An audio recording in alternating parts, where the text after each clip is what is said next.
ডুয়ার্স নামের অর্থ হলো প্রবেশদ্বার। এর নাম শুনলেই সবার আগে মনে আছে জঙ্গলের কথা, গরুমারা, লাটাগুড়ি, চাপড়ামারি জঙ্গলে সাফারির কথা, আর পশু পাখির সন্ধানে গাড়ি করে ঘুরে বেড়ানোর কথা। রাস্তার মাঝে নজরে পড়ে সবুজ সতেজ চা বাগান আর আগাম বর্ষায় ফুলে ফেপে ওঠা মূর্তি নদীর কথা। সেই সব অভিজ্ঞতা নিয়ে আসছি আমি, প্রিয়াংশু।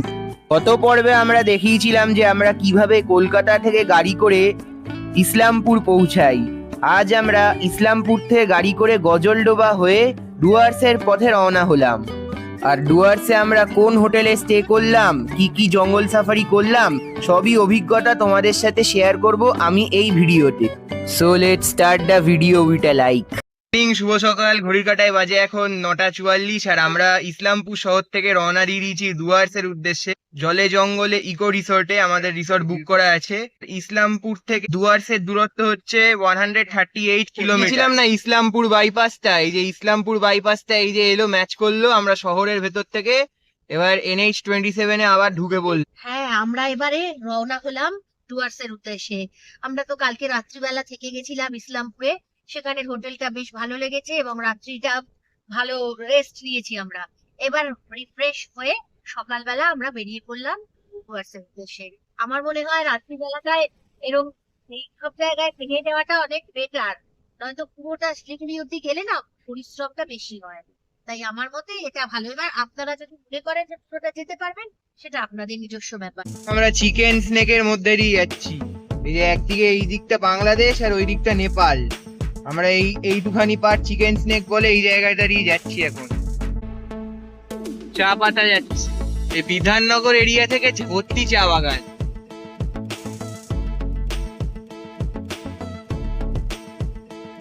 আমরা চলে এসেছি আমাদের আজকের দিনের গন্তব্যের প্রথম টোল প্লাজা। ডুয়ার্সের পথে দাঁড়িয়ে পড়েছি চা বাগানের ধারে, ওই সাইডে চা বাগান রয়েছে। একটা টোল ক্রস করলাম, পশ্চিম মাদারি টোল প্লাজা। এই যে হাইওয়ের ধারে এখানে চা খাবো আমরা। হাইওয়ের ধারে বসে বসে চা পান করে নি, তারপর দেখা হচ্ছে তোমাদের সাথে।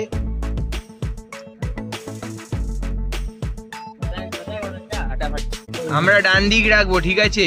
এই বাঁ দিকের এই সার্ভিস লেনটা ধরে নেমে গিয়ে সোজা চলে গেলে এই যে শিলিগুড়ি চলে যাচ্ছে, এই যে বাগডোগরা, বাঁ দিকে বাগডোগরা।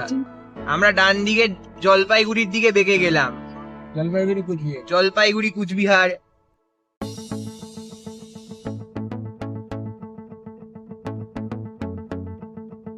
মহানন্দা ব্যারেজ, ও এটা মহানন্দা নদী। আবার এই যে নদী আসছে, মহানন্দা ব্যারেজ এটা।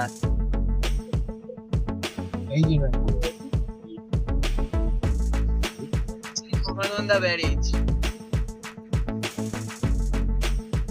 জলপাইগুড়ি রাস্তা নেব। ওই যে গজলডোবা 29 কিলোমিটার হচ্ছে তিস্তা ব্যারেজের জল। সোজা আমরা গজলডোবার দিকে যাচ্ছি। NGP 8 কিলোমিটার, ওডলাবাড়ি 32, গজলডোবা কাছেই আছে।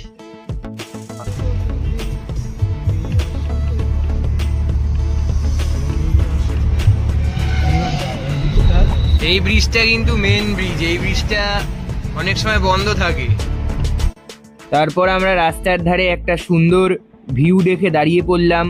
বেশ সুন্দর লাগছিল জায়গাটা দেখে, মনে হচ্ছিল ইয়ে কাহা আগায় হাম। সামনে দিয়ে তিস্তার ক্যানাল বয়ে যাচ্ছে আর ওই পারে শাল গাছে জঙ্গল।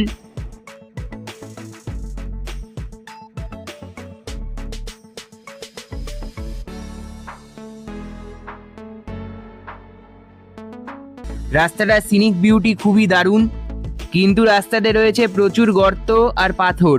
এখানে গাড়িও খুব ফুল স্পিডে চলে। যেতে যেতে এরকম একটা সুন্দর জায়গাতে আমরা দাঁড়িয়ে পড়লাম। তোমরা দেখতেই পাচ্ছ এখন আমরা যাচ্ছি গজলডোবা হয়ে ডুয়ার্সের দিকে। এটা হচ্ছে তিস্তা ব্যারেজের জলটা আসছে, আর এটা একটা উডেন ব্রিজ। এই উডেন ব্রিজের ওপর দিয়ে বাইক আর সাইকেল যায়। কি সুন্দর জায়গাটা দেখো।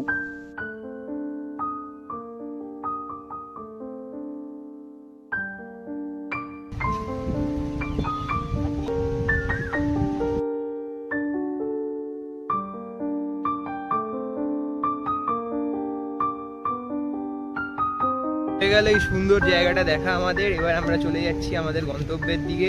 দারুণ লাগলো এই জায়গাটা। তোমরা এখানে এলে এই ব্রিজে দাঁড়িয়ে অবশ্যই ছবি তুলতে পারো।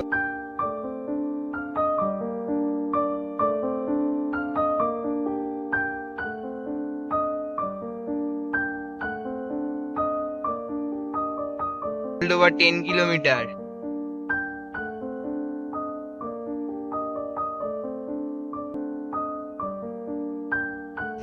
এখন গেছে গাড়ির টায়ার পাংচার হয়ে, এই টায়ার পুরো বসে গেছে। এবার রাস্তায় বসে বসে ঠিক করতে হচ্ছে। গাড়ি উঠে গেছে, এই চাকাটা ঝুলবে আগে। ঝুলছে এই তো, না এখনো ওঠেনি। নিচু তুলতে গাড়ি ওটা ফসল হয়ে যাবে।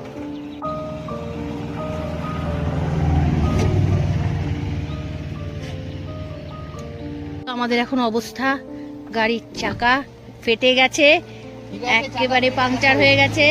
বাবা আর ছেলে বসে এখন গাড়ি ঠিক করছে। চারপাশে এই ঘন জঙ্গল, এখন আমরা কি করব বুঝে উঠতে পারছি না। এপাশ দিয়ে তিস্তার ক্যানেল আর এদিক দিয়ে জঙ্গল, একদম ঘন জঙ্গল। তার মাঝে আমাদের গাড়ি ফেসে গেছে, কোনো নেটওয়ার্ক কাজ করছে না। কোনো হ্যাঁ, এই মালটা ফেটেছে দেখো, এইটা ভেঙে গিয়ে এটা ঢুকে গেছে। টায়ার চেঞ্জ করতে হবে, এখন। ভোরের আলো, the pride of north Bengal. রাস্তায় গাড়ি নিয়ে বেরোলে এগুলো খুবই নর্মাল ব্যাপার, এগুলোর জন্য তৈরি থাকতে হবে। আর এভাবে আমরা গজলডোবা পৌঁছে যাই। সামনে হচ্ছে গজলডোবার সেই বিখ্যাত নতুন আর্ক ব্রিজ। আমরা সোজা রাস্তাটা নিয়ে নিলাম। এই রাস্তাটা সোজা চলে যাচ্ছে লাটাগুড়ি ফরেস্টের দিকে, ডুয়ার্সের। আর বাদিকেই হচ্ছে WBDCL ভোরের আলো রিসর্ট। আমরা লাকিলি এই জায়গাতে একটা গ্যারেজ পেয়ে যাই, যেখানে আমরা আমাদের গাড়িটাকে ঠিক করে নিই। ভোরের আলো ব্রিজটা, আর আমরা এই জায়গাটা খুবই সুন্দর লাগছিল। ঠিক করলাম ভবিষ্যতে একবার এখানে এসে স্টে করব। সেই ব্লগও খুবই তাড়াতাড়ি আসছে। এখন আমরা চলে এসেছি তিস্তা নদীর ব্যারেজে। ব্যারেজের ওপর দিয়ে যেতে যেতে বুঝতে পারলাম যে তিস্তা নদীতে ভালোই জল আছে, তার মানে পাহাড়ে প্রচুর বৃষ্টি হচ্ছে। তোমরাই দেখো কিরকম জল রয়েছে নদীতে।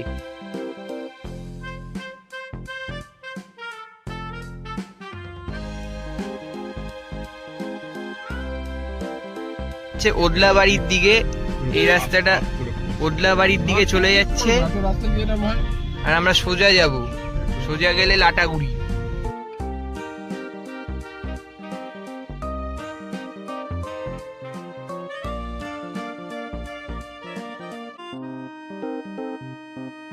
কুড়ি 2 কিলোমিটার, চালসা 22, লাটাগুড়ি ঢুকে পড়েছি। এখন আমরা লাটাগুড়ি শহরের মধ্যে রয়েছি। এই যে লাটাগুড়ি, শিলিগুড়ি এখান থেকে 79, বাগডোগরা 92, কলকাতা 656, সেবক 60, দার্জিলিং। এটা হচ্ছে Lataguri eco tourism centre. Welcome to Lataguri. এই যে এখানে সব গুচ্ছের রিসর্ট রয়েছে।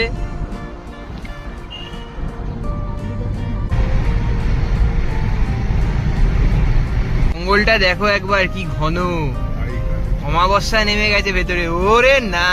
অনেকক্ষণ ড্রাইভ করার পরে অবশেষে লাটাগুড়ির বিখ্যাত জঙ্গল চলে এলো। এই জঙ্গলে হাতি আছে। এক্ষুনি জঙ্গল থেকে কিছু একটা বেরিয়ে আসবে। কি সুন্দর রোমাঞ্চকর জঙ্গল, ঝিঝি পোকার আওয়াজ।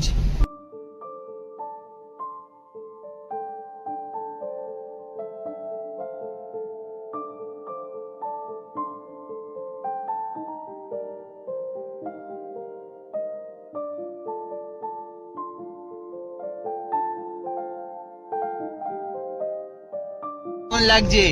হ্যাঁ, দারুণ, অসাধারণ লাগছে। রাস্তাটা ভালোই, খুবই। চলো এগিয়ে চলো, দেখো। এবার ধরো রাস্তার সামনে হাতি চলে এলো, তখন কি হবে? আর চলে আসলে আমাদের কপাল। হাতির সঙ্গে একটু হ্যান্ডশেক করে নেবো, আমাদের গাড়ি চেক করে দেবে।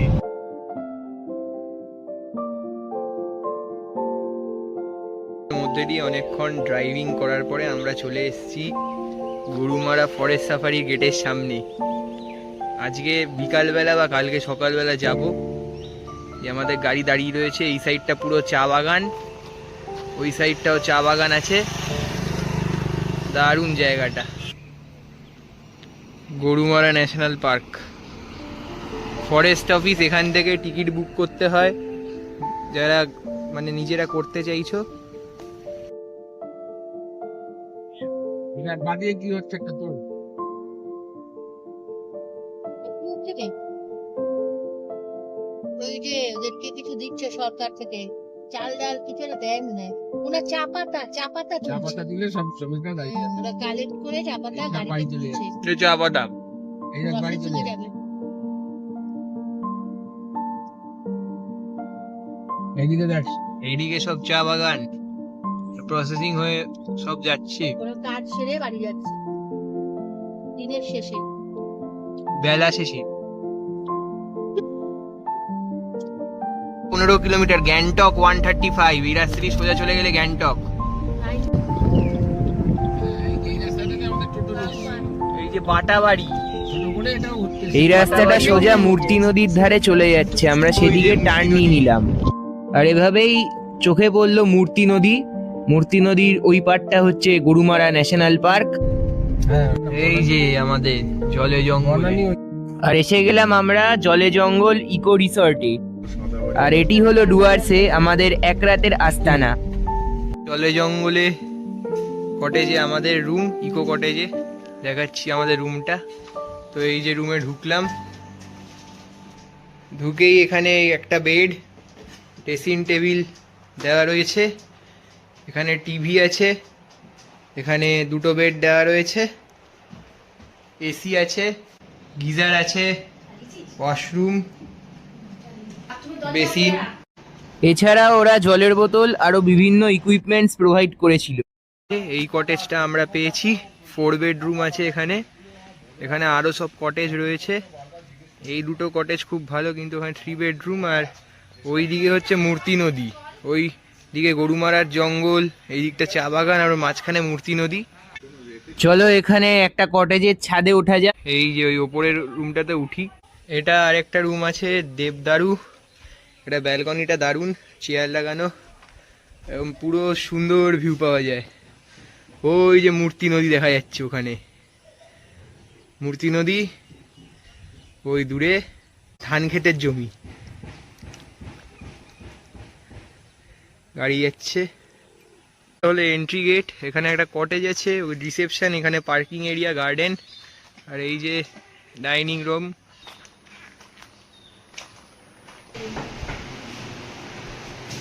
নাম্বার আর রুম প্রাইস আমি এই ভিডিও ডেসক্রিপশন বক্সে দিয়ে দেবো, তোমরা সেখান থেকে চেক করতে পারো। লাঞ্চ, ভাত, ডাল, আলু ভাজা, পাঁপড় ভাজা, আর এটা হচ্ছে মিক্স ভেজের তরকারি, একটা পনির টনির দিয়ে দারুণ পেটি পিসের মাছ। ডুয়ার্সের জলে জঙ্গল রিসর্টে। তো কাকু একটু বলো। নমস্কার, আমার নাম হচ্ছে অনিমেষ রায়। ঠিক আছে, আমাদের একটা রিসোর্ট আছে, রিসোর্ট জলে জঙ্গলে। হ্যাঁ, মানে এটা মূর্তি নদী প্রায় কাছেই বলা যায়। পিছনে গরুমারা ন্যাশনাল পার্কে যে আছে ফরেস্ট, মূর্তি নদী আছে। এটা আমাদের রিসোর্ট জলে আলেপাড়ার মধ্যে মূর্তিতে বললে সবাই চেনে। হ্যাঁ, ঠিক আছে, এই আপনারা আসতে পারেন। রুম, খাওয়া দাওয়া সবই আছে আমাদের এখানে। ফুডিং লজিংও আসতে পারেন, শুধু রুম নিয়ে খাওয়া দাওয়া আলাদাও করতে পারেন। ঠিক আছে, সুন্দর খাওয়া দাওয়া যা চাইবে সব সুন্দরভাবে ওদের ব্যবস্থা করে দিই। ওকে। সাইসিং করতে চান সব আমরা এখান থেকে ব্যবস্থা করে দিই। ঠিক আছে, আর কাকু বুকিং নাম্বারটা বলে দাও একটু। Booking number 8514010114। এই নাম্বারে কল করলে হয়ে যাবে। ওকে, তোমরা যারা আসবে এই নাম্বারে ফোন করে কাকুর সাথে যোগাযোগ করে নেবে, তাহলে এই হোটেলে তুমি রুম পেয়ে যাবে। ওকে, থ্যাংক ইউ। আমরা যাচ্ছি একটু ডুয়ার্সে সাইট সিন করতে।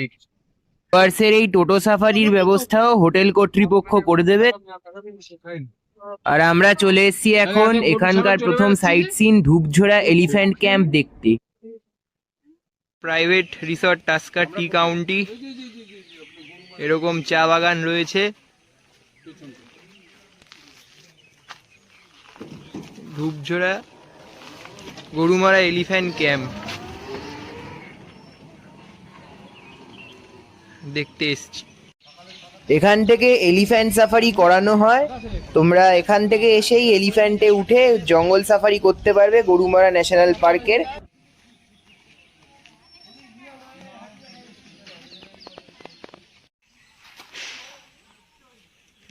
ওই যে পোষ্য হস্তি।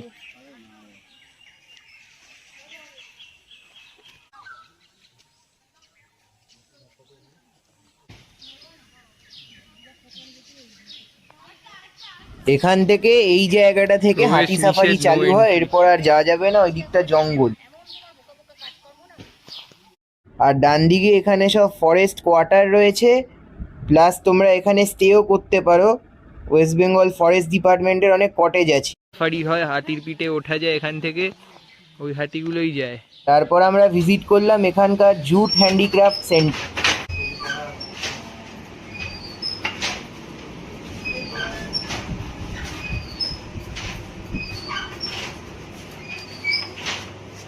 এখানে তোমরা বিভিন্ন জুট প্রোডাক্টস কিনতে পারো, আর এখানে আমাদের গোল্ডেন ফাইবার জুট দিয়ে কিভাবে এইসব প্রোডাক্টসগুলো বানানো হচ্ছে সেইগুলো তোমরা দেখতে পাবে। ধূপঝোড়া এলিফ্যান্ট ক্যাম্প দেখা হয়ে যাওয়ার পরে আমরা টোটো করে চললাম মূর্তি নদীর ধারে। একটু আগে মূর্তি নদীর জল ফাঁকা ছিল, এখন হরপা বান এসে পুরো জল ভরিয়ে দিয়েছে। এটি হচ্ছে ওয়েস্ট বেঙ্গল ফরেস্ট ডিপার্টমেন্টের বনানী ইকো ট্যুরিজম রিসর্ট। এখানেও চাইলে তোমরা স্টে করতে পারো, এটা গভর্নমেন্টের, আর এটা একদম মূর্তি নদীর ধারেও রয়েছে। এবার এসে গেলাম আমাদের দ্বিতীয় সাইট সিন স্পট মূর্তি। স্ট্যান্ড, এখানে দোকানপাট রয়েছে, আর ওটা হচ্ছে WBTDC মূর্তি। এখানে বসার জায়গা রয়েছে, আর এখান দিয়ে নিচে নামতে পারো। মূর্তি নদীর এরকম রূপ দেখে আমরা অবাক। এ হচ্ছে বিশাল মূর্তি নদী। তোমরা কারা কারা এরকম স্রোতস্বিনী মূর্তি নদী দেখেছো বলো? একটু আগে পুরো দেখা যাচ্ছিল আর কি মাটি, আর এখন দুম করে হরবাবান এসছে, আর এরকম তেজস্বিনী মূর্তি নদী। এখন মে মাস, সাধারণত এরকম সিচুয়েশন বর্ষাকালে আমরা দেখতে পাই। পাহাড়ে ভালোই বৃষ্টি হচ্ছে, যার জন্য এরকম জল এসে গেছে। বিউটিফুল লাগছে। ওই পারে হচ্ছে গরুমারা ন্যাশনাল পার্ক, তো মাঝে মাঝে জন্তু জানোয়াররা এসে জল খায়। দারুণ লাগছে এই জায়গাটা সময় কাটাতে।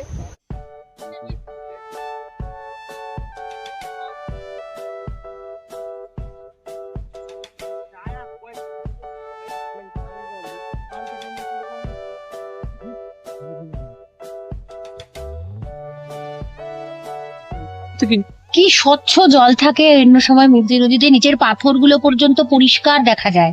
আমরা এসে পা ভেজাই, একদম যেন মনে হয় যে নিচে সমস্ত কিছু দেখা যায়। আর এখন কি অবস্থা, ঘোলা জলে পুরো নিমেষের মধ্যে নদীটা ভর্তি হয়ে গেল, এবং কি স্রোত, একবার পা দিলে ভাসিয়ে নিয়ে চলে যাবে।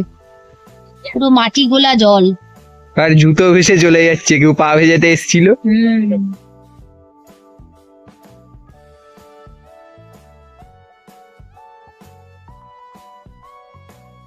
মানে ওই দূরে পাহাড়গুলো আগে দেখা যেত, এখন মেঘের জন্য দেখা যাচ্ছে না।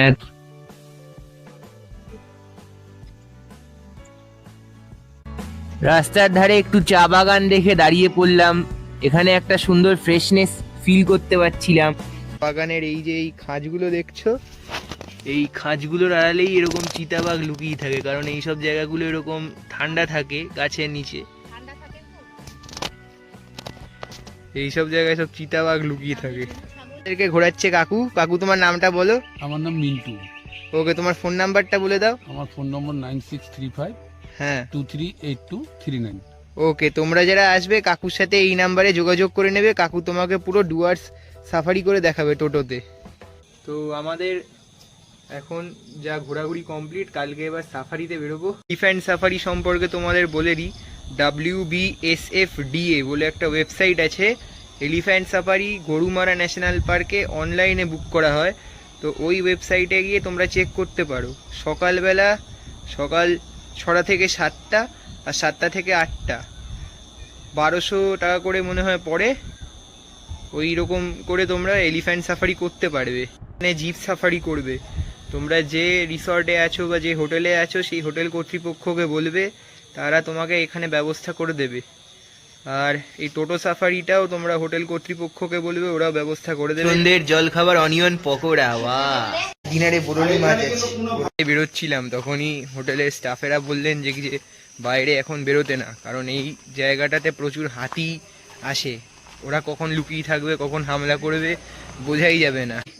নদীর ওপারে আলো ফেলে দেখছি কোনো পশু পাখি দেখা যায় কিন্তু আলোটা জোর নেই। তুমি ভাত, ডাল, বেগুন ভাজা, পটলের তরকারি, পাঁপড় ভাজা, বড়লি মাছের চচ্চড়ি। আমাদের জঙ্গল সাফারি করার ডে, আর নেমেছে মুষলধারে বৃষ্টি। আমার এই জিনিসটা একদম বাজে লাগে, প্রায় অনেকক্ষণ হয়ে গেল বৃষ্টি পড়েই যাচ্ছে। বেলায় যে সাফারিটায় যাচ্ছি সেটার প্রাইস পড়ছে 2900। গেছি জঙ্গল সাফারি করার জন্য, বেরিয়ে পড়ছি আমরা। সাফারি জিপ এসে গেছি, রাইনো 60 করেছি আমাদের জিপে।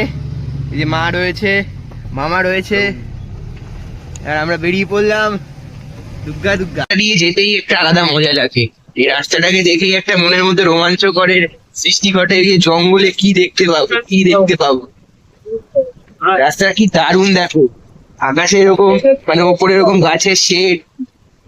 সাফারিতে আসার জন্য কিছু ডকুমেন্টস নিয়ে আসতে হবে, ভ্যালিড গভর্নমেন্ট আইডি প্রুফ, যেমন আধার কার্ড বলো, ভোটার কার্ড বলো, এইগুলোর জেরক্স প্লাস অরিজিনাল তোমরা নিয়ে আসবে সাফারি করার জন্য। আমরা এসে গেছি এখানে এন্ট্রি গেট অফিসে। এখানে তোমার ডকুমেন্টস চেক করা হবে, যেমন আধার কার্ড এবং ভোটার কার্ড। এখানে সব জিপগুলো এসে দাঁড়ায়। বৃষ্টি থেমে গেছে আর আমাদের হুডও খুলে গেছে গাড়ির। জঙ্গল সাফারি ইকো গাইড।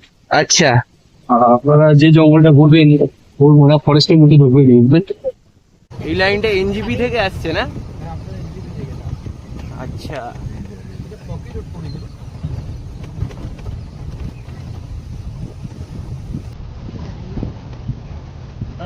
এখান থেকে আমাদের ফরেস্টে এন্ট্রি হলো।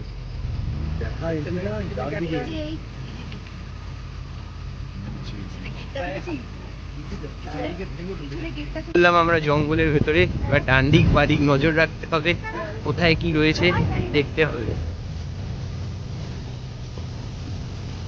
এখানে জন্তু জানোয়ারের মধ্যে কি কি দেখতে পাবো আমরা? এখানে জন্তু জানোয়ারের মধ্যে গরুমারা ফরেস্টে যেগুলো অ্যানিমেল আছে, আপনার লেপার্ড আছে, আচ্ছা পিকক, আচ্ছা রাইনো, ডিয়ার, ইন্ডিয়ান গাও। আচ্ছা, হরিণ, 3 প্রজাতির হরিণ আছে, সাম্বার যে বার্কিন ডিয়ার আছে, স্পটেড ডিয়ার আছে, হ্যাঁ। এই সমস্ত অ্যানিমেল গুলো আছে। তো অ্যানিমেল স্পট একদম লাকি এটা। আচ্ছা, আর ওটা ন্যাচারাল, ওটা একটা জায়গার মধ্যে নির্দিষ্ট কোনো জায়গা নেই, যে যেখানে পাচ্ছে সে সেখানে ঘুরছে। কিন্তু আমাদেরকে দুপাশটা লক্ষ্য রাখতে হবে, ডান দিক বাঁ দিক নজর রাখতে হবে, আমাদেরকে দেখতে হবে। এক এক সময় এরকমও হয়ে যাবে, হয়তো ওরা দেখতে পাচ্ছে আমরা দেখতে পাচ্ছি না, আচ্ছা। এরকমও নজর। এখন রিসেন্ট কিছু দেখা গেছে এরকম? এখন তো রিসেন্ট বর্তমান কেউ ময়ূর পেয়েছে, কেউ হরিণ পেয়েছে। এখন বর্তমান কোনো কি খবর নেই, কেউ কিছু পেলে পরে অবশ্য যোগাযোগ হয়ে যাবে আমাদের মধ্যে। ওকে, হলে পরে আমরা সেই জায়গাটা আমরা চলে যাবো, গিয়ে দেখাবো সেখানে।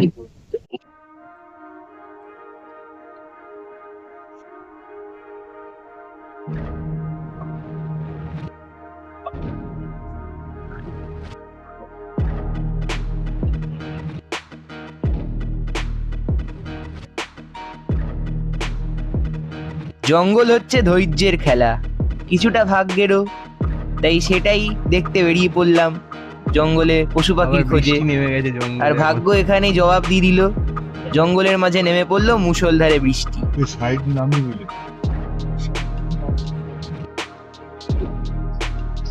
বর্ষরে মেঘা মেঘা, বর্ষরে মেঘা বর্ষো।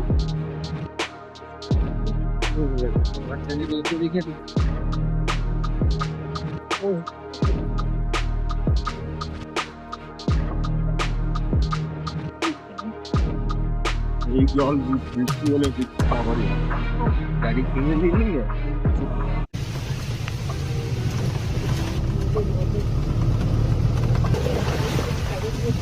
ওরা খুলে দিচ্ছে দাদা, ওই পরের গাড়িটা খুলে দিচ্ছে, তারপর দেখা হয়ে গেল জঙ্গলের মাঝে ছোট ছোট গ্রাম, এরা জঙ্গলের মধ্যেই নিজের জীবন জীবিকা পালন করে চা যাচ্ছে। বাগানের খাজে খাজে লেপার্ড থাকে, ঠান্ডা পায়। এই একটা নদী যাচ্ছে,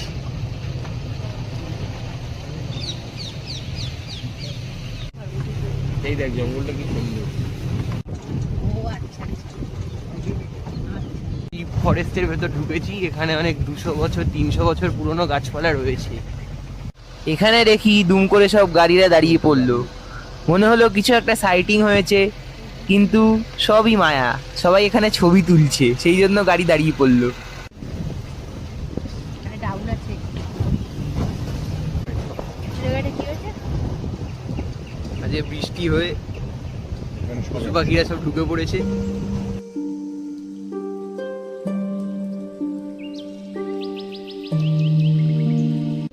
ওই যে ওই গড় ইয়েতে আছে হরিণ, এখানে কোনখানে? এই গাছটা আর্চ হয়ে রয়েছে, তার পিছন দিকে দেখো। ওই যে নড়াচড়া করছে হরিণ নাকি? Barking deer. হ্যাঁ গাছটা নিচে আছে, ওই যে পেখম নামিয়ে বসে রয়েছে। তুমি দেখতে পাচ্ছ? এই যে পিকক। অবশেষে একটা বার্কিং ডিয়ার আর একটা পিককের দেখা মিললো এই জায়গাটাতে।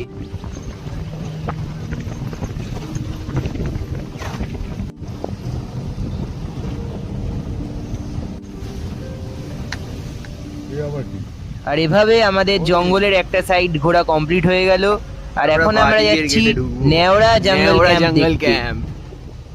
নেওড়া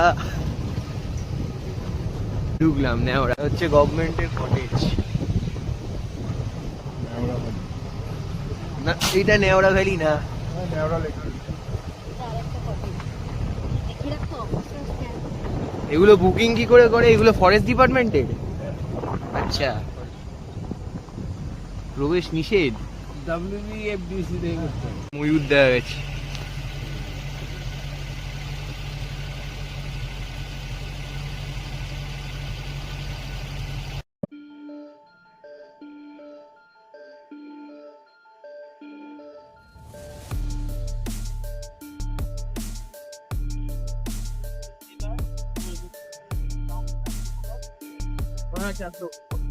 আর এভাবে আমাদের Gorumara national park safari complete হয়ে গেল।